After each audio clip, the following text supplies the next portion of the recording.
ਵਾਹਿਗੁਰੂ ਜੀ ਕਾ ਖਾਲਸਾ ਵਾਹਿਗੁਰੂ ਜੀ ਕੀ ਫਤਿਹ। ਗਰੀਬ ਨਵਾਜ ਸੱਚੇ ਪਾਤਸ਼ਾਹ ਜੁਗੋ ਜੁਗ ਅਟਲ ਗੁਰਤਾ ਗੱਦੀ ਤੇ ਸ਼ੁਭਾਇਮਾਨ। ਦਸਾਂ ਪਾਤਸ਼ਾਹੀਆਂ ਦੀ ਆਤਮਿਕ ਜੋਤ ਬਾਣੀ ਗੁਰੂ ਸ਼ਬਦ ਗੁਰੂ ਧੰਨ ਧੰਨ ਸਾਹਿਬ ਸ੍ਰੀ ਗੁਰੂ ਗ੍ਰੰਥ ਸਾਹਿਬ ਮਹਾਰਾਜ ਸੱਚੇ ਪਾਤਸ਼ਾਹ ਜੀ ਦੀ ਸਾਜੀ ਨਵਾਜੀ ਗੁਰੂ ਪਿਆਰੀ ਗੁਰੂ ਖਾਲਸਾ ਸਾਧ ਸੰਗਤ ਜੀਓ। ਸਾਹਿਬ ਜੀ ਦੀ ਅਪਾਰ ਕਿਰਪਾ ਮਿਹਰ ਬਖਸ਼ਿਸ਼ ਹੋਈ ਹੈ।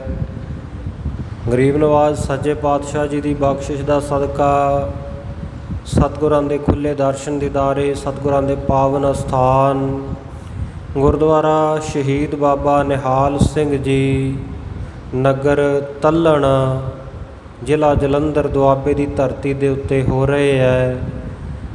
ਸਤਿਗੁਰੂ ਜੀ ਨੇ ਸੰਧਿਆ ਦੇ ਦੀਵਾਨ ਵਿੱਚ ਜੁੜਨ ਦਾ ਸੁਭਾਗ ਬਖਸ਼ਿਆ। ਗੁਰੂ ਕੀ ਬਾਣੀ ਦਾ ਮਨੋਹਰ ਕੀਰਤਨ ਆਪ ਜੀ ਨੇ ਗੁਰੂ ਕੇ ਕੀਰਤਨੀਏ ਰਾਗੀ ਸਿੰਘਾਂ ਦੀ ਰਸਨਾ ਤੋਂ ਸਰਵਣ ਕਰਕੇ ਆਨੰਦ ਮਾਣਿਆ। ਉਪਰੰਤ ਗ੍ਰੰਥੀ ਸਿੰਘਾਂ ਪਾਸੋਂ ਨਿਤਨੇਮ ਦੀ ਬਾਣੀ ਰਹਿਰਾਸ ਸਾਹਿਬ ਜੀ ਦੇ ਜਾਪ ਸਰਵਣ ਕੀਤੇ ਹਨ। ਹੁਣ ਆਪਾਂ ਗੁਰੂ ਚਰਨਾਂ ਵਿੱਚ ਚੱਲ ਰਹੀ ਲੜੀਵਾਰ ਇਤਿਹਾਸ ਦੀ ਕਥਾ ਵਾਰਤਾ ਜੋ ਸਤਿਗੁਰਾਂ ਦੇ ਪਵਿੱਤਰ ਜੀਵਨ ਦੇ ਵਿੱਚੋਂ ਪ੍ਰਸੰਗ ਚੱਲ ਰਹੇ ਹਨ। ਦਸ਼ਮੇਸ਼ ਪਿਤਾ ਅੰਮ੍ਰਿਤ ਕੇ ਦਾਤੇ ਬਾਜਾਂ ਵਾਲੇ ਪ੍ਰੀਤਮ ਜੋਜੀ ਪ੍ਰੀਤਮ ਸਰਬੰਸਦਾਨੀ ਸਤਿਗੁਰੂ ਸ੍ਰੀ ਗੁਰੂ ਗੋਬਿੰਦ ਸਿੰਘ ਸਾਹਿਬ ਮਹਾਰਾਜ ਸੱਚੇ ਪਾਤਸ਼ਾਹ ਜੀ ਦਾ ਸੋਹਣਾ ਸੁੰਦਰ ਇਤਿਹਾਸ ਪਿਛਲੇ ਲੰਮੇ ਸਮੇਂ ਤੋਂ ਸਰਵਣ ਕਰਦੇ ਆ ਰਹੇ ਹਾਂ। ਗਰੀਬ ਨਵਾਜ ਸੱਚੇ ਪਾਤਸ਼ਾਹ ਜੀ ਨੇ ਆਪ ਹੀ ਕੋਈ ਗੁਰਸਿੱਖਾਂ ਦੇ ਮਨ ਦੇ ਵਿੱਚ ਫੁਰਨਾ ਐਸਾ ਬਣਾਇਆ, ਉਹਨਾਂ ਦੇ ਮਨ ਦੇ ਵਿੱਚ ਸਵਾਲ ਖੜ੍ਹੇ ਕਰ ਦਿੱਤੇ ਅਤੇ ਸਵਾਲ ਵੀ ਐਸੇ ਜਿਹੜੇ ਕਿ ਬ੍ਰਹਮ ਗਿਆਨ ਦੇ ਸਵਾਲ ਸਨ। ਜਿਵੇਂ ਗੁਰਸਿੱਖਾਂ ਨੇ ਸਤਿਗੁਰੂ ਜੀ ਦੇ ਚਰਨਾਂ ਵਿੱਚ ਬੇਨਤੀ ਕੀਤੀ, ਮਹਾਰਾਜ ਸੱਚੇ ਪਾਤਸ਼ਾਹ ਜੀ ਕਰਮ ਕੀ ਹਨ।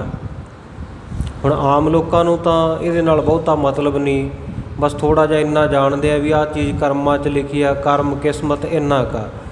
ਪਰ ਕਰਮਾਂ ਦਾ ਵਿਸਥਾਰ ਸਹਿਤ ਜਿਹੜਾ ਖੁਲਾਸਾ ਹੈ ਉਹਦੀ ਬਾਬਤ ਗੁਰੂ ਕੀਆਂ ਸੰਗਤਾਂ ਨੇ ਬੇਨਤੀ ਕੀਤੀ। ਸਤਿਗੁਰੂ ਸਾਹਿਬ ਜੀ ਕਹਿਣ ਲੱਗੇ, ਕਹਿੰਦੇ ਭਾਈ ਤੁਹਾਡੇ ਇਹਨਾਂ ਸਾਰੇ ਸਵਾਲਾਂ ਦੇ ਜਵਾਬ ਸਾਡੇ ਅਤ ਪਿਆਰੇ ਗੁਰਸਿੱਖ ਭਾਈ ਦਇਆ ਸਿੰਘ ਜੀ ਦੇਣਗੇ। ਅਤੇ ਨਾਲ ਹੀ ਬਚਨ ਕਹਿ ਦਿੱਤਾ, ਦਇਆ ਸਿੰਘ ਮਮ ਰੂਪ ਉਦਾਰਾ। ਇਹ ਭਾਈ ਦਇਆ ਸਿੰਘ ਜੀ ਸਾਡੇ ਵਿਸ਼ੇਸ਼ ਰੂਪ ਹਨ, ਸ੍ਰੇਸ਼ਟ ਰੂਪ ਹਨ, ਮੇਰਾ ਹੀ ਰੂਪ ਹਨ ਔਰ ਸ੍ਰੇਸ਼ਟ ਸਰੂਪ ਹਨ। ਖਾਲਸਾ ਮੇਰੋ ਰੂਪ ਹੈ ਖਾਸ, ਖਾਲਸੇ ਮੈਂ ਹੋ ਕਰੋ ਨਿਵਾਸ। ਕਿਉਂਕਿ ਜਿਹੜਾ ਗੁਰੂ ਕਾ ਸਿੱਖ ਸਤਿਗੁਰੂ ਦੇ ਕਹਿਣੇ 'ਤੇ ਆਪਣਾ ਸਿਰ ਭੇਟ ਕਰ ਦਿੱਤਾ, ਜਿਹਨੇ ਸਿਰ ਵਢਾ ਲਿਆ, ਉਹਦੇ ਨਾਲੋਂ ਸ੍ਰੇਸ਼ਟ ਸਿੱਖ ਹੋਰ ਕਿਹੜਾ ਹੋਵੇਗਾ। ਅਤੇ ਸਤਿਗੁਰੂ ਨੇ ਜਿਹਨੂੰ ਆਪਣਾ ਸਰੂਪ ਬਖਸ਼ਿਆ, ਵੇਖੋ ਕਿੰਨੇ ਵੱਡੇ ਭਾਗਾਂ ਵਾਲੇ ਭਾਈ ਦਇਆ ਸਿੰਘ ਜੀ ਹਨ ਕਿ ਅੰਮ੍ਰਿਤ ਦੀ ਦਾਤ ਧੰਨ ਸ਼੍ਰੀ ਗੁਰੂ ਗੋਬਿੰਦ ਸਿੰਘ ਸਾਹਿਬ ਮਹਾਰਾਜ ਸੱਚੇ ਪਾਤਸ਼ਾਹ ਤੋਂ ਵੀ ਪਹਿਲਾਂ ਭਾਈ ਦਇਆ ਸਿੰਘ ਨੂੰ ਪ੍ਰਾਪਤ ਹੋਈ ਹੈ। ਪੂਰੇ ਖਾਲਸਾ ਪੰਥ ਦੇ ਵਿੱਚ, ਪੂਰੀ ਸਿੱਖ ਕੌਮ ਦੇ ਵਿੱਚ ਔਰ ਸਮੁੱਚੀ ਸਾਡੀ ਸਿੱਖ ਤਵਾਰੀਖ ਦੇ ਵਿੱਚ ਭਾਈ ਦਇਆ ਸਿੰਘ ਜੀ ਇਹੋ ਜਿਹੀ ਮਹਾਨ ਸ਼ਖਸੀਅਤ ਹਨ, ਇਹੋ ਜਿਹੇ ਬ੍ਰਹਮ ਗਿਆਨੀ ਸਿੱਖ ਹੋਏ ਹੈ ਜਿਨ੍ਹਾਂ ਨੇ ਸਭ ਤੋਂ ਪਹਿਲਾਂ ਸਤਿਗੁਰਾਂ ਦੀ ਬਖਸ਼ਿਸ਼ ਖੰਡੇ ਬਾਟੇ ਦੇ ਅੰਮ੍ਰਿਤ ਦੀ ਦਾਤ ਲਈ ਹੈ। ਪਹਿਲਾ ਖਾਲਸਾ ਭਾਈ ਦਇਆ ਸਿੰਘ ਹੋਇਆ ਸਭ ਤੋਂ ਪਹਿਲਾਂ। ਔਰ ਜਿਸ ਖਾਲਸੇ ਨੂੰ ਸਤਿਗੁਰਾਂ ਨੇ ਆਖਿਆ ਖਾਲਸਾ ਮੇਰੋ ਰੂਪ ਹੈ ਖਾਸ, ਅਤੇ ਫਿਰ ਸਤਿਗੁਰਾਂ ਨੇ ਆਖਣਾ ਹੀ ਸੀ ਇਹ ਬਚਨ ਤਾਂ, ਦਇਆ ਸਿੰਘ ਮਮ ਰੂਪ ਉਦਾਰਾ, ਕਿ ਇਹ ਭਾਈ ਦਇਆ ਸਿੰਘ ਮੇਰਾ ਸ੍ਰੇਸ਼ਟ ਸਰੂਪ ਹਨ। ਇਹ ਤੁਹਾਡੇ ਸਵਾਲਾਂ ਦੇ ਜਵਾਬ ਦੇਣਗੇ। ਇਹ ਕਹਿ ਕੇ ਸਤਿਗੁਰ ਸੱਚੇ ਪਾਤਸ਼ਾਹ ਜੀ ਆਪਣੇ ਆਰਾਮ ਆਸਣ 'ਤੇ ਆਪਣੇ ਰਿਹਾਇਸ਼ੀ ਮਕਾਨ 'ਤੇ ਮਹੱਲ ਦੇ ਵਿੱਚ ਚਲੇ ਗਏ। ਇੱਧਰ ਭਾਈ ਦਇਆ ਸਿੰਘ ਜੀ ਨੇ ਬੜੀ ਅਧੀਨਗੀ ਦੇ ਨਾਲ, ਬੜੀ ਨਿਮਰਤਾ ਦੇ ਨਾਲ ਬਚਨ ਆਖੇ ਕਿ ਗੁਰੂ ਕੇ ਖਾਲਸਾ ਜੀ, ਭਾਵਾਂ ਕਿ ਸਤਿਗੁਰੂ ਸੱਚੇ ਪਾਤਸ਼ਾਹ ਜੀ ਮੈਨੂੰ ਹੁਕਮ ਕਰ ਗਏ ਆ ਤੁਹਾਡੇ ਸਵਾਲਾਂ ਦੇ ਜਵਾਬ ਦੇਣ ਦਾ। पर जो मैं बोलांगा, जो मैं कहांगा, ये सतगुरु जी के वचन समझो, क्योंकि मैं अपने तौर पर कुछ नहीं कह सकता। जो कुछ कहना कहाउना है वो गुरु नानक देव महाराज सच्चे पातशाह जी ने, ਜਾਂ ਉਹਨਾਂ ਦੀ 10ਵੀਂ ਜੋਤ सतगुरु श्री गुरु गोबिंद सिंह साहिब महाराज जी ने कहाउना है, हूँ आपो बोल ना जानदा, मैं कहया सब हुक्म आओ जी। उन्होंने दे हुक्म मुताबिक मैं बोलांगा। अत निमरता के वचन करके उस तो उपरंत भाई दया सिंह जी ने गुरु की संगतां के सवालों के जवाब दिते। कर्म की है, किवें पैदा हुंदा है, कर्म दी किन्नियां किस्मां है, किरेमान कर्म की है, संचित कर्म की है, प्रारब्ध की है, ये किवें फलीभूत हुंदे आ, ज्ञानी पुरुष इन्हां कर्मां नूं किवें भोगदा ते अज्ञानी किवें भोगदा है, ये फर्क दस्सिया। सो जिहड़ी इन्हां दी विध सी वो एक पक्ष भाई दया सिंह जी ने दस दिता कि कर्म जिहड़े है वो हरेक जीव नूं भोगणे पैंदे आ, ज्ञानी नूं भी ते अज्ञानी नूं भी। ये ठीक है भी जिहड़ा अज्ञानी है, ज्ञान तो रहत है, ਉਹਨੂੰ ਇਹਨਾਂ ਕਰਮਾਂ ਦੇ ਭੋਗਣ ਵੇਲੇ, ਕਿਸਮਤ ਨੂੰ ਭੋਗਣ ਵੇਲੇ, ਪ੍ਰਾਲਬਧ ਨੂੰ ਭੋਗਣ ਵੇਲੇ ਦੁੱਖ ਲੱਗਦਾ, ਦੁੱਖ ਮਹਿਸੂਸ ਹੁੰਦਾ ਹੈ। ਅਤੇ ਜਿਹੜਾ ਗਿਆਨੀ ਪੁਰਸ਼ ਹੈ ਉਹ ਇਹਨੂੰ ਵਾਹਿਗੁਰੂ ਦਾ ਭਾਣਾ ਸਮਝ ਕੇ ਮੰਨ ਲੈਂਦਾ ਹੈ, ਉਹ ਬਹੁਤਾ ਦੁਖੀ ਨਹੀਂ ਹੁੰਦਾ। ਸੋ ਜਿਹੜੀ ਕਰਮ ਵਿਗਿਆਨ ਹੈ, ਕਰਮ ਫਿਲਾਸਫੀ ਹੈ, ਕਰਮਾਂ ਦੀ ਸਿੱਖਿਆ ਹੈ, ਇਸ ਨੂੰ ਭਾਈ ਦਇਆ ਸਿੰਘ ਜੀ ਨੇ ਬਹੁਤ ਵਿਸਥਾਰ ਸਹਿਤ ਦੱਸਿਆ, ਜਿਹੜਾ ਕਿ ਆਪਾਂ ਪਿਛਲੇ ਕਈ ਦਿਨਾਂ ਦੇ ਵਿੱਚ एक कर्म निर्णय जिहड़ा है आपां सरवण कीता सारा प्रसंग। उस तो उपरंत गुरु की संगतां होर कुछ सवाल कर रही भाई दया सिंह जी नूं। सतगुरु जी की आग्या के मुताबिक भाई दया सिंह जी जवाब दे रहे हैं। सो वो जिहड़े प्रसंग आ रहे आपां उन्हां नूं बड़े प्यार दे नाल सरवण करना है। भाई दया सिंह जी ने दस्सिया कि जिहड़ा कर्म है ये हरेक जीव नूं भोगना पैंदा है, तो ये कर्मां दा जिहड़ा फल है ये कर्म फलीभूत ना होण उहदे वास्ते सतगुरु नानक देव महाराज सच्चे पातशाह जी वचन कर गए है, हौं विच आया हौं विच गया, हौं विच जम्मिया हौं विच मोआ। कि हौमे हंकार दे कारण ही अज्ञान पैदा हुंदा है, ते अज्ञानता करके ही अंतशकरण दे विच जिहड़े इन्हां दा टिकाणा हुंदा कर्मां दा। तो सतगुरु जी के वाक है, भाई तू हौमे हंकार तो हंगता तो रहत हो जा, तो ये तेरे कर्म बनणगे ही नहीं, प्रारब्ध नूं तू सौखियां भोग लवेंगा।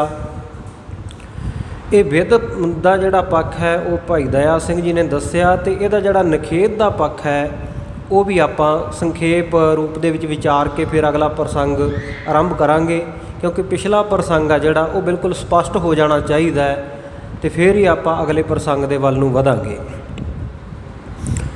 ये जिहड़े कर्म है ना, कर्म अपने आप दे विच कोई बहुत वड्डी गल नहीं भी जीव ने कर्म कर लए तो मनुख उन्हां दे बंधनां विच पै गया, उन्हां बंधनां विचों निकल ही नहीं सकता।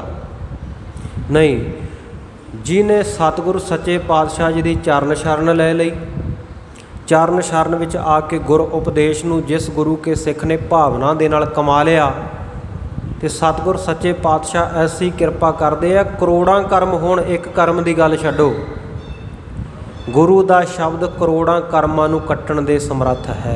बोलो सतनाम श्री वाहिगुरू। गुरबाणी फरमान है, गुर का शब्द काटै कोट कर्म।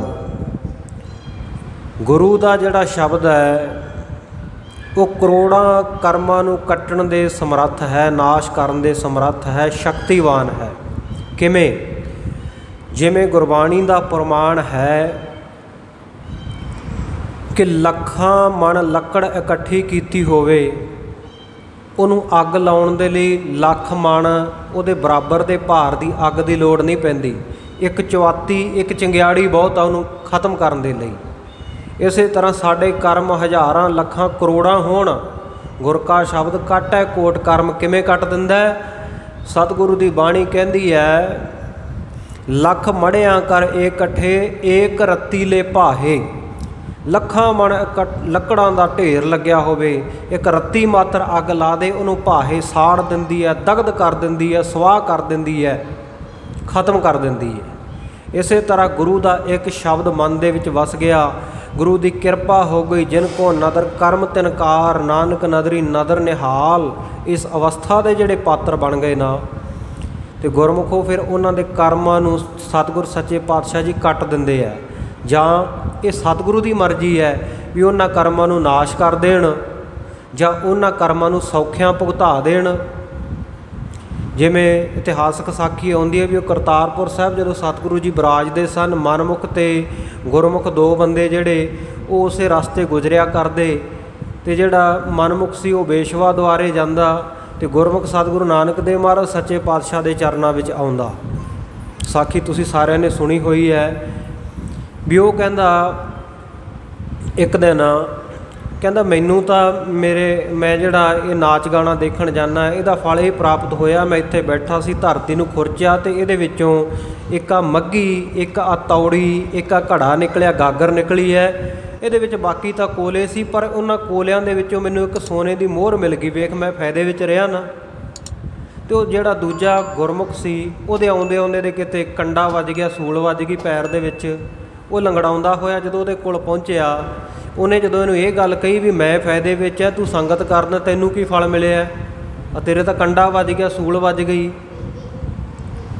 ਅਤੇ ਉਸ ਵੇਲੇ ਉਹਨੇ ਆਖਿਆ ਵੀ ਨਹੀਂ, ਇਹ ਗੱਲ ਨਹੀਂ, ਵੀ ਗੁਰੂ ਕੀ ਸੰਗਤ ਕਰਨ ਦਾ ਤਾਂ ਫਲ ਬਹੁਤ ਵੱਡਾ ਹੈ, ਆਪਾਂ ਸਤਿਗੁਰੂ ਸਾਹਿਬ ਜੀ ਤੋਂ ਇਹ ਨਿਰਣਾ ਕਰਵਾ ਲੈਂਦੇ। ਸਤਿਗੁਰੂ ਸਾਹਿਬ ਜੀ ਦੇ ਪਾਸ ਗਏ, ਹਜ਼ੂਰ ਨੂੰ ਜਦੋਂ ਇਹ ਸਾਰੀ ਗੱਲਬਾਤ ਦੱਸੀ ਅਤੇ ਸਤਿਗੁਰ ਸੱਚੇ ਪਾਤਸ਼ਾਹ ਨੇ ਉਸ ਵੇਲੇ ਜਿਹੜਾ ਮਨਮੁਖ ਸੀ ਉਹਨੂੰ ਕਹਿੰਦੇ, ਭਲਿਆ ਪੁਰਸ਼ਾ, ਤੂੰ ਐਵੇਂ ਫੁੱਲਿਆ ਫਿਰਦਾ ਹੈ ਵੀ ਮੈਂ ਬੇਸ਼ਵਾ ਦੇ ਦੁਆਰੇ ਗਿਆ ਅਤੇ ਮੈਨੂੰ ਆਹ ਫਾਇਦਾ ਹੋਇਆ, ਤੇਰਾ ਤਾਂ ਨੁਕਸਾਨ ਹੀ ਬਹੁਤ ਵੱਡਾ ਹੋ ਗਿਆ। ਉਹ ਕਹਿੰਦਾ ਜੀ ਨੁਕਸਾਨ ਕੀ ਹੋਇਆ, ਮੈਨੂੰ ਤਾਂ ਸਗੋਂ ਸੋਨੇ ਦੀ ਮੋਹਰ ਮਿਲੀ ਹੈ। ਸਤਿਗੁਰੂ ਜੀ ਕਹਿੰਦੇ ਸੋਨੇ ਦੀ ਮੋਹਰ ਇਹ ਤੂੰ ਪਿਛਲੇ ਜਨਮ ਦੇ ਵਿੱਚ ਇੱਕ ਦਾਨ ਕੀਤੀ ਸੀ, ਅਤੇ ਕਹਿੰਦੇ ਉਹ ਇੱਕ ਮੋਹਰ ਵੀ ਤੈਨੂੰ ਤਾਂ ਮਿਲ ਗਈ ਵੀ ਤੇਰਾ ਅੱਜ ਦਾ ਜਿਹੜਾ ਕਰਮਾਂ ਵਿੱਚ ਲਿਖਿਆ ਹੋਇਆ ਸੀ ਆ ਸੰਗਤ ਵਿੱਚ ਆਉਣਾ, ਗੁਰੂ ਚਰਨਾਂ ਵਿੱਚ ਹਾਜ਼ਰ ਹੋਣਾ, ਉਹ ਤਾਂ ਬਚ ਗਈ। ਬਾਕੀ ਤਾਂ ਤੂੰ ਮਾੜੇ ਥਾਂ ਜਾਂਦਾ ਸੀ, ਵੇਖ ਉਹ ਘੜਾ ਭਰਿਆ ਜਿਹੜਾ ਨਿਕਲਿਆ ਉਹਦੇ ਵਿੱਚ ਕੋਲੇ ਬਣ ਗਈਆਂ ਸਾਰੀਆਂ ਮੋਹਰਾਂ, ਨਹੀਂ ਤਾਂ ਤੇਰੇ ਕਰਮਾਂ ਵਿੱਚ ਉਹ ਲਿਖੀਆਂ ਸਨ, ਉਹ ਤੈਨੂੰ ਸਾਰੀਆਂ ਮਿਲਣੀਆਂ ਸੀ, ਇਸ ਕਰਕੇ ਤੇਰਾ ਬਹੁਤ ਵੱਡਾ ਨੁਕਸਾਨ ਹੋ ਗਿਆ। ਅਤੇ ਕਹਿੰਦਾ ਜੀ ਚਲੋ ਉਹ ਤਾਂ ਹੋ ਗਿਆ, ਮੈਂ ਤਾਂ ਮਾੜੀ ਸੰਗਤ ਕੀਤੀ, ਪਰ ਆਹ ਸਿੱਖ ਤਾਂ ਤੁਹਾਡੀ ਸੰਗਤ ਕਰਦਾ ਨਾ, ਗੁਰੂ ਕੀ ਸੰਗਤ ਵਿੱਚ ਬਹਿੰਦਾ ਰੋਜ਼ ਆ ਕੇ, ਇਹਦੇ ਸੂਲ ਕਿਉਂ ਵੱਜ ਗਈ, ਇਹਦੇ ਕੰਡਾ ਕਿਉਂ ਵੱਜ ਗਿਆ, ਇਹਦਾ ਨੁਕਸਾਨ ਕਿਉਂ ਹੋਇਆ।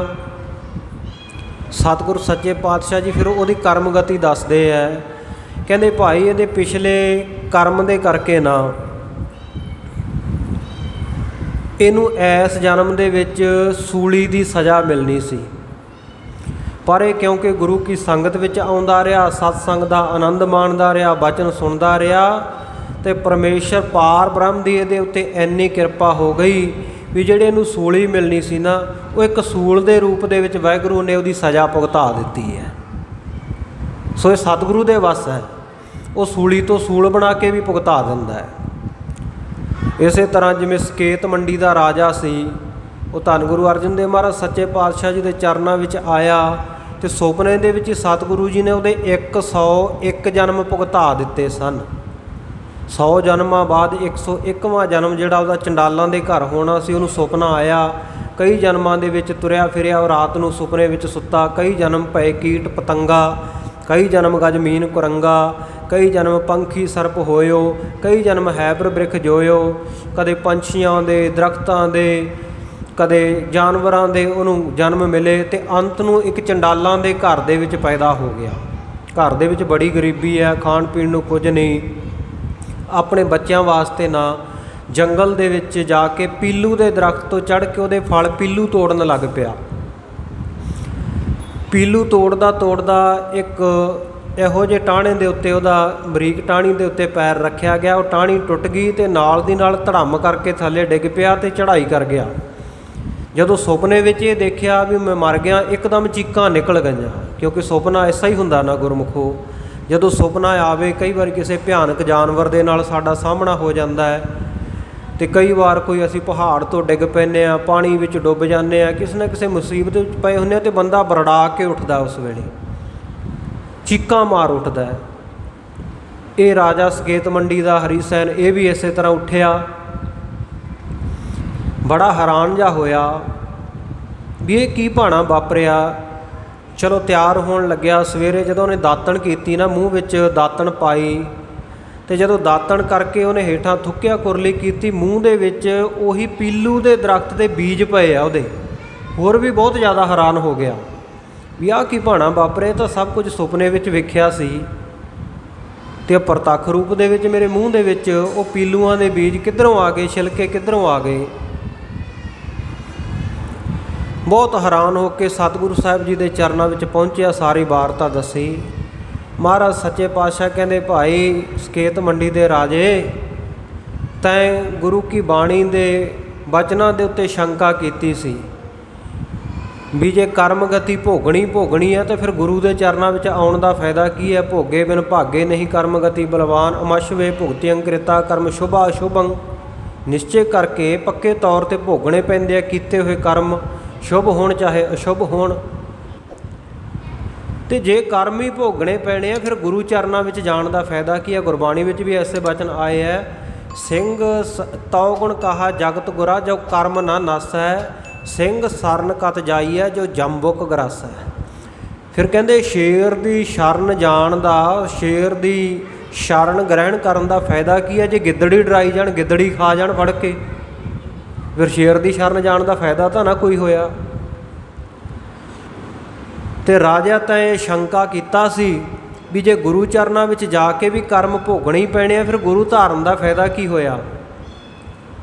ਕਹਿੰਦੇ ਆ ਤੂੰ ਗੁਰੂ ਚਰਨਾਂ ਵਿੱਚ ਆਇਆ, ਤੂੰ ਜਿਸ ਸ਼ਰਧਾ ਭਾਵਨਾ ਦੇ ਨਾਲ ਆ ਅੰਮ੍ਰਿਤ ਸਰੋਵਰ ਦੀ ਕਾਰ ਸੇਵਾ ਦੇ ਵਾਸਤੇ 1 ਲੱਖ ਰੁਪਈਆ ਮਾਇਆ ਭੇਟ ਕੀਤੀ, ਗੁਰੂ ਚਰਨਾਂ ਵਿੱਚ ਕੁਝ ਸਮਾਂ ਹੀ ਭਾਵੇਂ ਤੂੰ ਸ਼ਰਧਾ ਰੱਖੀ, ਸ਼ੰਕਾ ਤਾਂ ਬਾਅਦ ਵਿੱਚ ਆਇਆ। ਤੇਰੀ ਸ਼ਰਧਾ ਦਾ ਫਲ ਇਹ ਹੋਇਆ ਕਿ ਗੁਰੂ ਚਰਨਾਂ ਵਿੱਚ ਤੇਰੇ ਮੱਥੇ ਦੇ ਲੇਖ ਸਿੱਧੇ ਹੋ ਗਏ।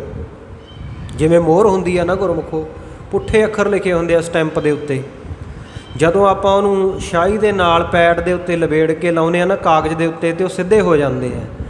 ਐਵੇਂ ਹੀ ਜੇ ਸਾਡੇ ਮੱਥੇ ਦੇ ਕਰਮ, ਮੱਥੇ ਦੇ ਲੇਖ, ਸਾਡੀ ਪ੍ਰਾਲਬਧ ਪੁੱਠੀ ਆ ਨਾ, ਜਦੋਂ ਗੁਰੂ ਚਰਨਾਂ ਵਿੱਚ ਆ ਕੇ ਮੱਥਾ ਟੇਕ ਦਿੰਦੇ ਆ, ਸਿਰ ਰੱਖ ਦਿੰਦੇ ਆ, ਉਹ ਮੱਥੇ ਦੇ ਲੇਖ ਸਿੱਧੇ ਹੋ ਜਾਂਦੇ ਆ। ਗੱਜ ਕੇ ਆਖੋ ਸਤਿਨਾਮ ਸ਼੍ਰੀ ਵਾਹਿਗੁਰੂ। ਮੱਥੇ ਦੇ ਲੇਖ ਸਿੱਧੇ ਹੋ ਜਾਂਦੇ। ਸਤਿਗੁਰੂ ਕਹਿੰਦੇ 101 ਜਨਮ ਤੈ ਭੋਗਣੇ ਸਨ, ਚੰਡਾਲਾਂ ਦੇ ਘਰ ਤੇਰਾ ਹੋਣਾ ਸੀ ਜਨਮ, ਗਰੀਬੀ ਭੋਗਣੀ ਸੀ, ਪਰ ਰਾਜਿਆ ਤੇਰਾ 101 ਜਨਮ ਅਸੀਂ ਸੁਪਨੇ ਦੇ ਵਿੱਚ ਹੀ ਭੁਗਤਾ ਦਿੱਤਾ। ਇਹ ਹੈ ਗੁਰੂ ਚਰਨਾਂ ਵਿੱਚ ਆਉਣ ਦਾ ਫਾਇਦਾ। ਕਰਮ ਆਪਣੇ ਆਪ ਵਿੱਚ ਕੋਈ ਬਹੁਤ ਵੱਡੀ ਚੀਜ਼ ਨਹੀਂ। ਇਹ ਨਹੀਂ ਵੀ ਆਪਾਂ ਕਰਮ ਫਿਲਾਸਫੀ ਦਾ ਇੱਕ ਪੱਖ ਸੁਣਿਆ ਅਤੇ ਹੁਣ ਮਨ ਵਿੱਚ ਡਰੀ ਜਾਈਏ ਵੀ ਕਰਮ ਨਹੀਂ ਬਣਨੇ ਚਾਹੀਦੇ ਜੀ, ਕਰਮ ਨਾ ਬਣਨ। ਹਾਂ, ਸਤਿਗੁਰ ਸੱਚੇ ਪਾਤਸ਼ਾਹ ਕਹਿੰਦੇ ਮਾੜੇ ਕਰਮ ਨਾ ਬਣਾ, ਨਿੱਤ ਦੀ ਕਿਰਿਆ ਕਰਮ ਕਰ।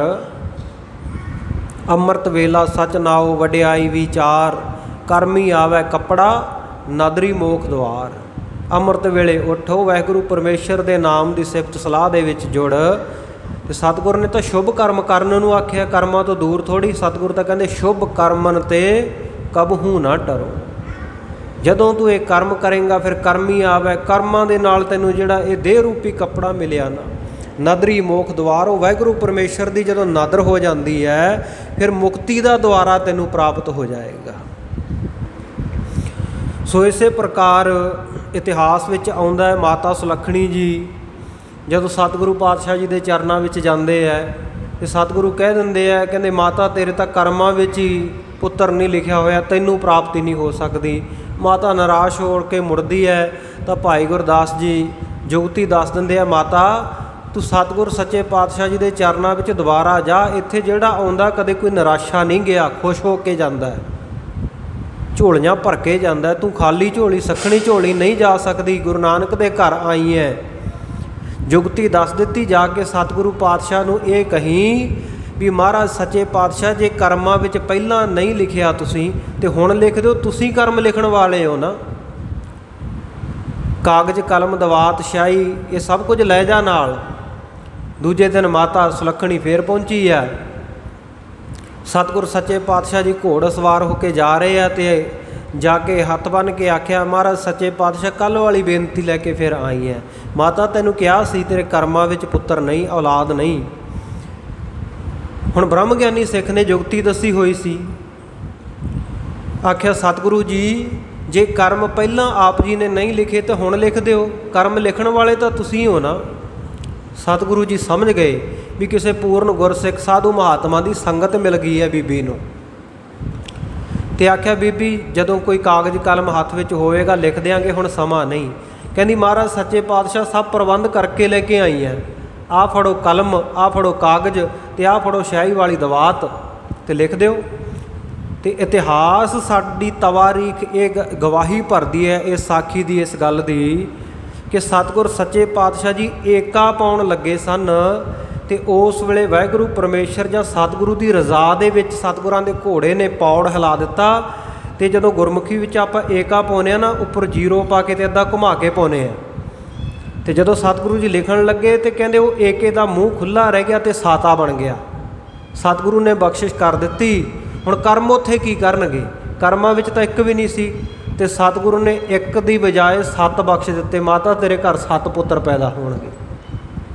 सतगुरु सच्चे पातशाह जी कर्मां नूं बदल भी सकते हैं। सतगुरु जी का ज्ञान जदों हिरदे दे विच आ जाए, ज्ञान है कारण कर्म अभ्यास, ज्ञान भया तह कर्मै नास।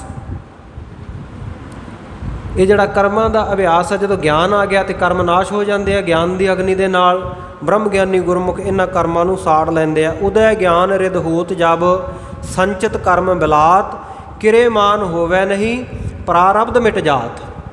किरेमान हुंदे नहीं, संचित जिहड़े इकट्ठे कीते स्टोर कीते वो खत्म हो जाते हैं। तो प्रारब्ध भी सतगुरु सच्चे पातशाह जां सौखियां भुगता देंदे है ते जां वो खत्म हो जाती है। ये गुरु चरनां विच आउण दा फायदा है।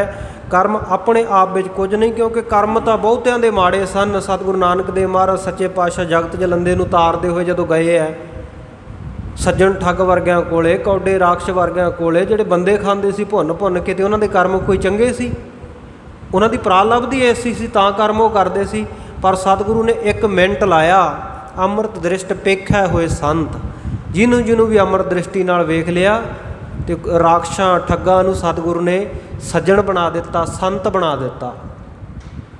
ये सतगुरु जी की नदर की करामात है, सतगुरु जी नदर का कमाल है।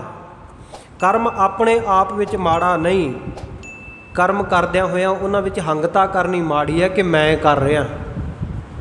सो सतगुरु ने इसे करके आख्या, हौ विच आया हौ विच गया, हौ विच जम्मिया हौ विच मोआ। ये जिहड़ा हउमे हंकार आ ना, इनू सब कासे नू छड्ड दे, इनू सब कासे नू त्याग दे, शुभ कर्म कर। सो ये कर्म फिलोसफी नू आपां बहुत विस्तार दे विच सुनिया। अगे जिवें होर आत्म विचार चल रही है, भाई दया सिंह जी नू गुरु कीआं संगतां होर सवालात कर रहीआं ने। कुल 15 प्रश्न इस अध्याय विच गुरु कीआं संगतां वल्लों होणगे। ते भाई दया सिंह जी सतगुरु जी की किरपा सदका ऐन तसल्ली बख्श एक एक का जवाब देंदे जाणगे। सो ये जिहड़ा अध्याय है बड़ा सूखम बिरती करके जिहड़ी हुण कथा चल रही है ना, 5वीं रुत की जिहड़ी ये कथा 41वें अध्याय तो लैके समाप्ति तक, ये आम कथा वर्गी कथा नहीं, इहदा फर्क है। क्योंकि आम जिहड़ी कथा आपां पहलां सुणदे आए हैं उहदे विच लगातार साखी चलदी सी भी हुण आ हो गया, फिर आ हो गया, सतगुरु जी इत्थे गए, सतगुरु जी ने उहनूं उतारता, उहदे नाल जंग हो गया, युद्ध हो गया, वो इदां चलदा सी। पर इहदे विच हुण साखी नहीं आवेगी, सवालों के जवाब होणगे। तो सवाल भी ऐसे जिहड़े हर एक दे मन दे विच पैदा हुंदे है, पर सानू उन्हां सवालों के जवाबां दा पता नहीं हुंदा, जिस करके कई देहधारी पखंडी आपां नूं उलझा के लै जांदे आ उन्हां सवालों विच भी सानू पता असीं दसदे आ ये चीज़ां की है, आत्म विचार की है, ब्रह्म ज्ञान की है, मन की है। सो ये चीज़ों के भुलेखे विच पा के वो हौली हौली गुरु ग्रंथ साहिब महाराज नालों तोड़ के अपने पैरों नाल ही जोड़ लैंदे आ देहधारी। आपां इस पासे वाल ख्याल नहीं करते, सूखम बिरती करके ना पढ़न का साडा सुभाਅ, ना सुनन का सुभाਅ, तो ना कदे निमरता विच आके गुरु चरणों में आपां अरदास करते हैं भी महाराज सच्चे पातशाह तौफीक आप जी बख्शो, ज्ञान आप जी बख्शो। क्योंकि सब कुछ सतगुरु का बख्शिया होया ही है ना। सतगुरु की बख्शिश तो बिना ना तो कोई बुलारा ये ब्रह्म ज्ञान के सवालों की व्याख्या कर सकता है, तो ना ही सुनने वाले नूं समझ पै सकती है। ये तो सतगुरु जी आप अपनी बुद्ध है जेती बरनत भिन्न भिन्न तो है तेती, जिन्नी जिन्नी मत बुद्ध बख्शदे आ ना, उस तरह हर एक बुलारा, हर एक कथावाचक, हर एक वक्ता अपनी मत के अनुसार, गुरु की बख्शी हुई मत के अनुसार दसदा। जे कोई अपने कोलों कहे भी मैं कथा कर सकदा है, तो ये बहुत अज्ञानता भरी गल है। अपने कोलों कोई कथा नहीं कर सकता, ये तो गुरु जिमें बुलावे उस तरह बोलण वाला बोलता है, तो सुनने वाले नूं समझ उन्नी क आउंदी है जिन्नी क सतगुर ने मत बख्शनी होवे, क्योंकि इन्हां अध्यायां दे विच सारी समझ कंप्लीट ना तो सुनाउण वाले नूं पैंदी है भी मैं सब कुछ संपूर्ण सुना देवां, ते ना ही सुनने वालियां दे। हाँ, जिन्हां दा कोई अभ्यास है, बाणी पढ़ते हैं, गुरु की कथा कहानियां सुनते रहंदे आ, उन्हां नूं बहुत ज़्यादा समझ लग जाती है। पर संपूर्ण समझ तो सतगुरु किरपा करन तां ही है। तो आओ आपां इस अध्याय की प्रारंभता करिए। जिमें भाई दया सिंह जी नूं गुरु कीआं संगतां सवाल करदियां ब्रह्म ज्ञान दे, ते भाई दया सिंह जी यथा शक्त यथार्थ उत्तर दे रहे हैं। सरवण करिए जी।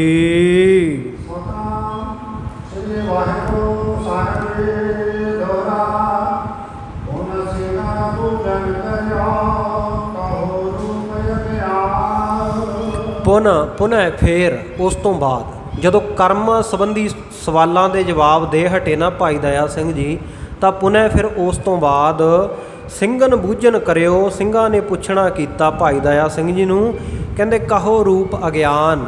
भाई दया सिंह जी अज्ञान किहनूं कहंदे है? आप जी अज्ञान का स्वरूप खोल के दसो।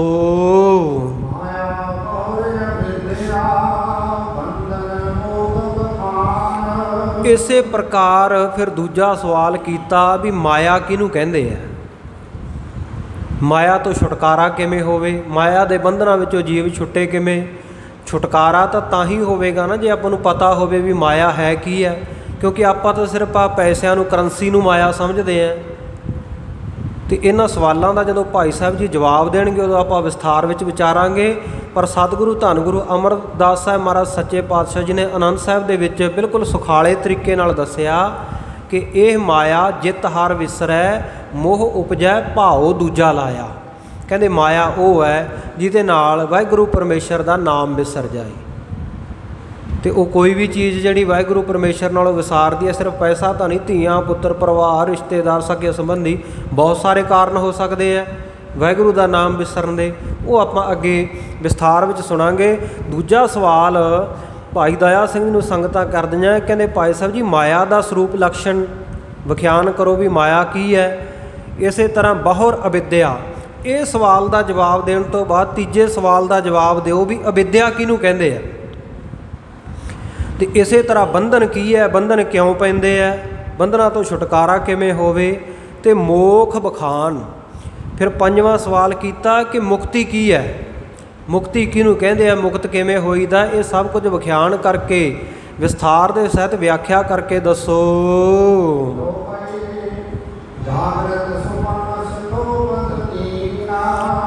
फिर छेवां सवाल किया भी जागृत अवस्था की है, इहदे बारे भी दसो। सुपन अवस्था का की रूप है, की स्वरूप है, सुपना किवें आउंदा, क्यों आउंदा है, कित्थे टिकदा सुपना, जो सुपना आउंदा उदों जीव आत्मा किधर चले जाती है, चेतना आत्मा कित्थे हुंदी है, सुपने बारे भी विस्तार विच दसो। तो इस तरह सुखोपति, सुखोपत अवस्था की है, जदों बंदा घूक गूढ़ी नींद दे विच सुत्ता हुंदा है, इहदे बारे भी विस्तार विच इन्हां तिन्नां बारे दसो। इस 8वें सवाल का भी जवाब दिओ। हाँ, जिहड़ियां ये अवस्थावां हन इन्हां सारियां नूं प्रवीण कहंदे आ, जिहड़ा वक्ता चतुरता दे नाल अपनी गल कह सकदा होवे।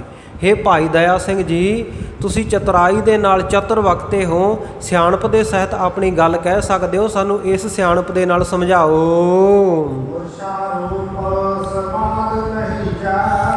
इस तरह कहंदे मूर्छा का की रूप है, वो भी दसो खोल के। ते समाधि किहनूं कहंदे आ, समाधि बारे भी दसो। निर्विकल्प समाधि की हुंदी है, सबकल्प समाधि की हुंदी है। सो ये समाधि का जो किस्म है, समाधि की है, किवें लगदी है, सो इस समाधि बारे भी खोल के दसो। इस तरह जागृत सुपन सुखोपत तो उपरंत जिहड़ी चौथी अवस्था है ना तुरिया पद, कहंदे तुरिया पद वास्ते भी तुरिया अवस्था जिहड़ी तुरिया हालत है, इहदे स्वरूप बारे भी आप जी दसो बोल के।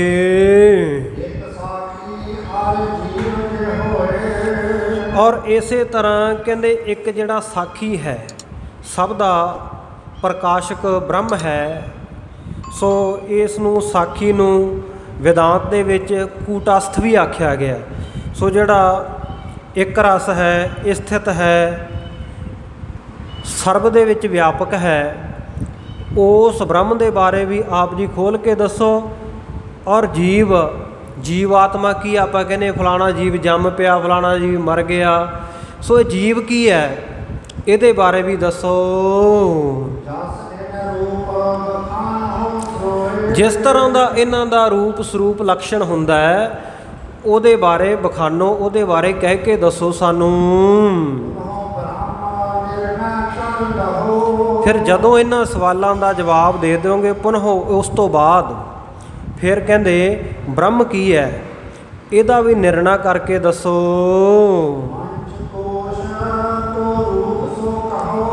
ਉਸ ਤੋਂ ਬਾਅਦ ਜੋ ਸਾਡੇ ਸਰੀਰ ਦੇ 5 ਕੋਸ਼ ਹੈ, ਉਹਨਾਂ 5 ਕੋਸ਼ਾਂ ਬਾਰੇ ਵੀ ਖੋਲ੍ਹ ਕੇ ਦੱਸੋ। ਕੋਸ਼ ਨਾਮ ਹੈ ਪਰਦੇ ਦਾ, ਜਾਂ ਜਿਵੇਂ ਤਲਵਾਰ ਆਦਿਕ ਦਾ ਮਿਆਨ ਹੁੰਦਾ ਹੈ। ਸੋ ਇਹ ਸਰੀਰ ਦੇ ਵਿੱਚ 5 ਪਰਦੇ ਹੈ। ਸਾਡੇ ਸਰੀਰ ਦੇ ਵਿੱਚ ਇੱਕ ਤਾਂ ਜਿਹੜਾ ਸਥੂਲ ਸਰੀਰ ਸਾਨੂੰ ਦਿਖਾਈ ਦੇ ਰਿਹਾ, ਇਹ ਹੈ ਸਥੂਲ ਸਰੀਰ। ਅਤੇ ਸਰੀਰ ਦੇ ਵਿੱਚ ਸਾਡੇ 2 ਸਰੀਰ ਹੋਰ ਵਸਦੇ ਆ, 3 ਸਰੀਰ ਹੈ, ਜਿਹਨੂੰ ਸਤਿਗੁਰ ਦੀ ਬਾਣੀ ਕਹਿੰਦੀ ਹੈ, ਕੋਠਰੇ ਮਹਿ ਕੋਠਰੀ ਪਰਮ ਕੋਠੀ ਵਿਚਾਰ। ਇੱਕ ਤਾਂ ਕੋਠੜਾ ਸਰੀਰ ਹੋ ਗਿਆ, ਇਹਦੇ ਵਿੱਚ ਇੱਕ ਹੋਰ ਕੋਠੜੀ ਹੈ, ਅਤੇ ਇਹ ਕੋਠੜੀ ਦੇ ਵਿੱਚ ਇੱਕ ਪਰਮ ਕੋਠੀ ਹੈ। 3 ਤਰ੍ਹਾਂ ਦੇ ਸਰੀਰ ਹੈ। ਸੋ ਇਹ ਸਰੀਰ ਦੇ ਵਿੱਚ, ਇਹਨਾਂ 3 ਤਰ੍ਹਾਂ ਦੇ ਸਰੀਰਾਂ ਦੇ ਵਿੱਚ ਜਿਹੜੇ 5 ਕੋਸ਼ ਵਸਦੇ ਹੈ, ਜਿਹੜੇ ਮਨੋਮਈ ਕੋਸ਼ ਹੈ, ਗਿਆਨਮਈ ਕੋਸ਼ ਹੈ, ਆਨੰਦਮਈ ਕੋਸ਼ ਹੈ, ਪ੍ਰਾਣਮਈ ਕੋਸ਼ ਹੈ, ਇਤਿਆਦਿਕ ਜਿਹੜੇ ਹੈ, ਇਹਨਾਂ 5 ਕੋਸ਼ਾਂ ਬਾਰੇ ਵੀ ਭਾਈ ਦਇਆ ਸਿੰਘ ਜੀ ਆਪ ਜੀ ਸਾਨੂੰ ਇਹਨਾਂ ਦੇ ਸਰੂਪ ਬਾਰੇ ਖੋਲ੍ਹ ਕੇ ਦੱਸੋ।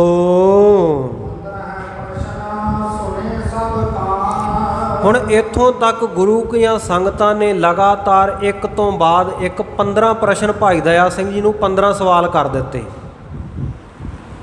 ਭਾਈ ਦਇਆ ਸਿੰਘ ਜੀ ਨੇ ਬੜੀ ਨਿਮਰਤਾ ਦੇ ਸਹਿਤ ਇਹ 15 ਦੇ 15 ਜਿਹੜੇ ਪ੍ਰਸ਼ਨ ਸਨ, ਸੁਣੇ ਸਭ ਕੰਨ ਦੇ ਕੇ, ਭਾਵ ਬਹੁਤ ਹੀ ਧਿਆਨ ਦੇ ਨਾਲ ਇਹਨਾਂ ਪ੍ਰਸ਼ਨਾਂ ਨੂੰ ਸੁਣਿਆ।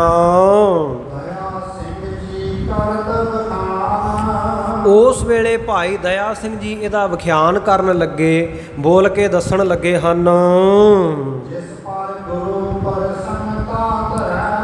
ਉਸ ਵੇਲੇ ਵੀ ਇਹ ਨਹੀਂ ਕਿ ਮੈਂ ਸਵਾਲਾਂ ਦੇ ਜਵਾਬ ਦੇ ਰਿਹਾ, ਬੜੀ ਨਿਮਰਤਾ ਦੇ ਵਿੱਚ ਆ ਕੇ, ਬੜੀ ਅਧੀਨਗੀ ਸਹਿਤ ਭਾਈ ਦਇਆ ਸਿੰਘ ਜੀ ਕਹਿਣ ਲੱਗੇ ਕਿ ਖਾਲਸਾ ਜੀ, ਜਿਸ ਇਨਸਾਨ ਦੇ ਉੱਤੇ ਸਤਿਗੁਰੂ ਨਾਨਕ ਦੇਵ ਮਹਾਰਾਜ ਸੱਚੇ ਪਾਤਸ਼ਾਹ, 10ਵੇਂ ਪਾਤਸ਼ਾਹ ਸ੍ਰੀ ਗੁਰੂ ਗੋਬਿੰਦ ਸਿੰਘ ਸਾਹਿਬ ਮਹਾਰਾਜ ਸੱਚੇ ਪਾਤਸ਼ਾਹ ਜੀ ਦੀ, ਗੁਰੂ ਪਰਮੇਸ਼ਰ ਦੀ ਪ੍ਰਸੰਨਤਾ ਹੋ ਜਾਵੇ, ਖੁਸ਼ੀ ਹੋ ਜਾਵੇ, ਸਤਿਗੁਰ ਸੱਚੇ ਪਾਤਸ਼ਾਹ ਜੀ ਦੇ ਉੱਤੇ ਖੁਸ਼ ਹੋ ਜਾਣ, ਪ੍ਰਸੰਨ ਹੋ ਜਾਣ।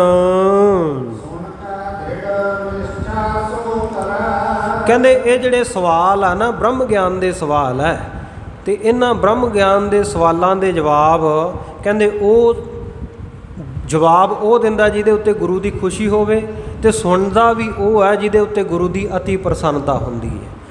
ਅਤੇ ਇਹਨਾਂ ਸਵਾਲਾਂ ਦੇ ਜਵਾਬਾਂ ਨੂੰ ਸੁਣ ਕੇ ਕਹਿੰਦੇ ਜਿਹੜਾ ਕੋਈ ਦ੍ਰਿੜ ਨਿਸ਼ਚਾ ਕਰਕੇ, ਦ੍ਰਿੜ ਨਾਮ ਹੁੰਦਾ ਪੱਕੇ ਦਾ, ਨਿਸ਼ਚਾ ਕਹੀਏ ਵਿਸ਼ਵਾਸ, ਕਹਿੰਦੇ ਪੱਕਾ ਨਿਸ਼ਚਾ ਕਰਕੇ ਜਿਹੜਾ ਸੁਣ ਲੈਂਦਾ ਹੈ, ਸੋ ਉਹਦੇ ਉੱਤੇ ਸਤਿਗੁਰੂ ਜੀ ਦੀ ਬਹੁਤ ਪ੍ਰਸੰਨਤਾ ਹੁੰਦੀ ਹੈ। ਸੋ ਉਹ ਪੱਕਾ ਇਹਨਾਂ ਸਵਾਲਾਂ ਦੇ ਜਵਾਬ ਜੋ ਹੁੰਦੇ ਆ ਉਹਨਾਂ ਨੂੰ ਧਾਰਨ ਕਰ ਲੈਂਦਾ ਹੈ।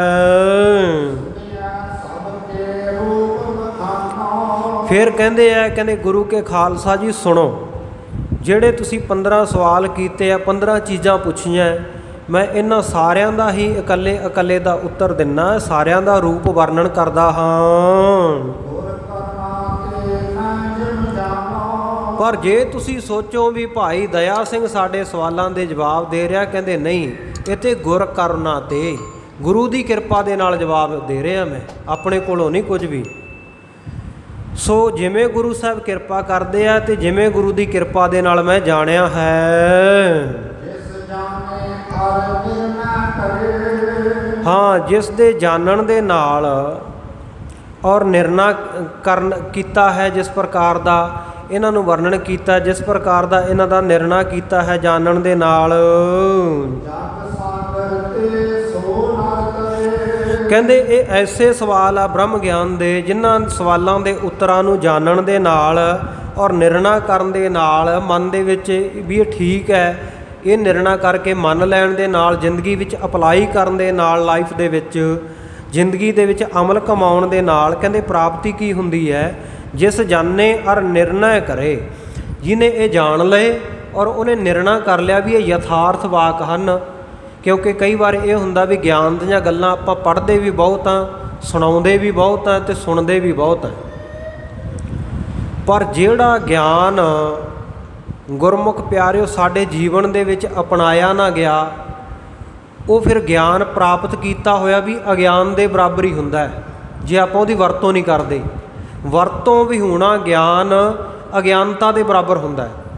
ਅਤੇ ਭਾਈ ਸਾਹਿਬ ਜੀ ਕਹਿ ਰਹੇ ਹੈ ਕਿ ਜਿਸ ਜਾਣੇ ਔਰ ਨਿਰਣਾ ਕਰੇ, ਜਿਹਨੇ ਜਾਣ ਲਿਆ ਇਹਨਾਂ ਦੇ ਬਾਰੇ ਵਿਸਥਾਰ ਦੇ ਸਹਿਤ ਔਰ ਨਿਰਣਾ ਕਰ ਲਿਆ, ਮੰਨ ਲਿਆ ਵੀ ਠੀਕ ਹੈ। ਕਹਿੰਦੇ ਜਗ ਸਾਗਰ ਤੇ ਸੋ ਨਰ ਤਰੇ, ਉਹ ਮਨੁੱਖ ਨੂੰ ਫਾਇਦਾ ਕੀ ਹੁੰਦਾ ਹੈ, ਫਲ ਕੀ ਹੈ, ਪ੍ਰਾਪਤੀ ਕੀ ਹੈ, ਜਾਂ ਇਹ ਜਿਹੜੇ ਬ੍ਰਹਮ ਗਿਆਨ ਦੇ ਬਚਨ ਆ ਰਹੇ, ਇਹ ਕਥਾ ਸੁਣਨ ਦਾ ਮਹਾਤਮ ਦੱਸ ਰਹੇ ਆ ਭਾਈ ਦਇਆ ਸਿੰਘ ਜੀ। ਕਹਿੰਦੇ ਇਹ ਕਥਾ ਸੁਣਨ ਦਾ, ਇਹਨਾਂ ਬਚਨਾਂ ਨੂੰ ਸੁਣਨ ਦਾ ਮਹਾਤਮ ਫਲ ਇਹ ਹੈ ਕਿ ਉਹ ਮਨੁੱਖ ਜਗ ਸਾਗਰ ਤੇ ਸੋ ਨਰ ਤਰੈ, ਸੰਸਾਰ ਸਾਗਰ ਤੋਂ ਉਹਦਾ ਪਾਰ ਉਤਾਰਾ ਹੋ ਜਾਂਦਾ। ਸੰਸਾਰ ਸਾਗਰ ਦੇ ਵਿੱਚ ਉਹ ਡੁੱਬਦਾ ਨਹੀਂ ਮਨੁੱਖ, ਜਿਹਨੇ ਇਹਨਾਂ ਬਚਨਾਂ ਨੂੰ ਧਿਆਨ ਦੇ ਨਾਲ ਸੁਣ ਲਿਆ। ਸੋ ਇਹ ਬਚਨ ਜਿਵੇਂ ਅੱਗੇ ਆਉਣਗੇ, 15 ਸਵਾਲ ਹੈ, 15 ਸਵਾਲਾਂ ਦੇ ਜਵਾਬ ਇੱਕ ਇੱਕ ਕਰਕੇ ਭਾਈ ਦਇਆ ਸਿੰਘ ਜੀ ਜਿਵੇਂ ਦੇਣਗੇ, ਆਪਾਂ ਆਉਣ ਵਾਲੇ ਦਿਨਾਂ ਦੇ ਵਿੱਚ, ਹੁਣ ਆਪਾਂ ਇਹ ਨਹੀਂ ਕਹਿ ਸਕਦੇ ਵੀ ਕਿੰਨੇ ਦਿਨਾਂ ਦੇ ਵਿੱਚ ਪ੍ਰਸੰਗ ਹੋਵੇਗਾ, ਇਹ ਤਾਂ ਸਤਿਗੁਰੂ ਸਾਹਿਬ ਜੀ ਜਿਵੇਂ ਮੱਤ ਬਖਸ਼ਣਗੇ ਉਵੇਂ ਆਪਾਂ ਵਿਆਖਿਆ ਇਹਦੀ ਕਰਦੇ ਜਾਵਾਂਗੇ, ਉਵੇਂ ਕਥਾ ਪੜ੍ਹਦੇ ਸੁਣਦੇ ਜਾਵਾਂਗੇ। ਕਿਉਂਕਿ ਗੁਰੂ ਕਾ ਸਿੱਖ ਕੋਈ ਵੀ ਐਸਾ ਸਮਰੱਥ ਨਹੀਂ ਵੀ ਉਹ ਗੁਰੂ ਦੇ ਸਾਹਮਣੇ ਕਥਾ ਕਰ ਸਕੇ। ਇਹ ਤਾਂ ਇਹ ਸਮਝ ਲਓ ਵੀ ਜਿਵੇਂ ਸੰਥਿਆ ਕੀਤੀ ਹੁੰਦੀ ਹੈ ਨਾ, ਅਤੇ ਆਪਾਂ ਆਪਣੇ ਟੀਚਰ ਦੇ ਕੋਲ ਜਾ ਕੇ ਪੜ੍ਹਾਈ ਕੀਤੀ ਹੋਈ ਆਪਾਂ ਜਾ ਕੇ ਸੁਣਾਉਂਦੇ ਹਾਂ, ਉਸੇ ਤਰ੍ਹਾਂ ਜਿਹੜਾ ਇਹ ਸਬਕ ਹੈ ਗੁਰੂ ਚਰਨਾਂ ਦੇ ਵਿੱਚ ਬਹਿ ਕੇ ਆਪ ਗੁਰੂ ਰੂਪ ਸੰਗਤਾਂ ਦੇ ਸਾਹਮਣੇ ਸੁਣਾਇਆ ਜਾ ਰਿਹਾ। ਸੋ ਗਰੀਬ ਨਵਾਜ ਸੱਚੇ ਪਾਤਸ਼ਾਹ ਕਿਰਪਾ ਕਰਨ, ਆਪ ਹੀ ਕਿਰਪਾ ਕਰਕੇ ਇਹ ਜੋ ਗਹਿਰ ਗੰਭੀਰ ਕਥਾ ਚੱਲ ਰਹੀ ਹੈ ਇਹਦੀ ਵਿਚਾਰ ਆਪ ਕਰਵਾ ਲੈਣ, ਸੁਣਾਉਣ ਦੀ ਵੀ ਤੌਫੀਕ ਬਖਸ਼ਣ, ਸੁਣਾਉਣ ਦੀ ਸੋਝੀ ਆਵੇ ਅਤੇ ਗੁਰੂ ਕੀਆਂ ਸੰਗਤਾਂ ਨੂੰ ਸੁਣਨ ਦੀ ਵੀ ਸੋਝੀ ਆਵੇ। ਸੁਣਿਆ ਗਾਵਿਆ ਇਹ ਸਾਡਾ ਥਾਏ ਪਵੇ, ਸੁਣਿਆ ਹੋਇਆ ਸਮਝ ਦੇ ਵਿੱਚ ਆਵੇ, ਅਸੀਂ ਜ਼ਿੰਦਗੀ ਵਿੱਚ ਅਪਣਾ ਸਕੀਏ। ਆਓ ਸਮਾਪਤੀ ਦੀਆਂ 2 ਤੁਕਾਂ ਪੜ੍ਹ ਕੇ ਹੋਈਆਂ ਬੇਅੰਤ ਭੁੱਲਾਂ ਦੀ ਖਿਮਾ ਮੰਗਦਾ ਹੋਇਆ ਦਾਸ ਉਪਰੰਤ ਗੁਰਫਤਿਹ ਦੀ ਸਾਂਝ ਕਰੇਗਾ। ਫਿਰ ਆਪਾਂ ਅਰਦਾਸ ਵਿੱਚ ਸ਼ਾਮਲ ਹੋਈਏ ਜੀ। ਕਰੇ ਜਗ ਸਾਗਰ ਤੇ ਸੋ ਨਰ ਤਰੇ। ਵਾਹਿਗੁਰੂ ਜੀ ਕਾ ਖਾਲਸਾ, ਵਾਹਿਗੁਰੂ ਜੀ ਕੀ ਫਤਿਹ।